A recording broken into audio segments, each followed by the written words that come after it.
Christmas அப்படின்னு சொன்ன உடனே சடனா உங்களுக்கு என்ன ஞாபகத்துக்கு வருது? நட்சத்திரம், தேவதூதர்கள், மேய்ப்பர்கள், புல்லணியில படுத்திருக்கும் ஒரு கியூட்டான பேபி, சந்தோஷம், பாடல்கள், அலங்காரம், இப்படி சொல்லிட்டே போலாங்க.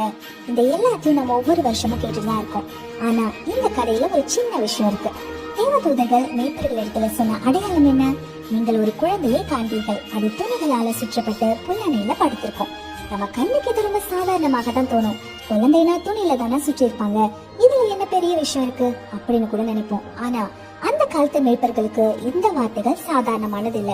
இப்போ நாம நினைக்கிற மாதிரி அந்த காலத்துல துணி அப்படிங்கிறது வெறும் சில்னஸ்க்காக வேர் பண்ணக்கூடியது மட்டும் கிடையாது. முதல் நூற்றாண்டு யூத சமூகத்துல மேய்ப்பர்கள் ஒரு விஷயத்த நன்றாக தெரிஞ்சு வச்சிருந்தாங்க. தேவாலயத்துல பலி கொடுக்கப்படும் ஆட்டுக்குட்டிகள் பிறந்த உடனே கவனமாக பாதுகாக்கப்படணும். ஏன் தெரியுமா? தேவன் சொன்னது என்ன? பலிக்கு கொடுக்கப்படும் ஆடு குறைபாடு இல்லாம இருக்கணும். அதனால அந்த குட்டி எங்கேயாவது அடிபட்டா, எலும்பு முறிஞ்சா, சின்ன காயம் கூட வந்தா அது பலிக்கு தகுதியானது இல்ல.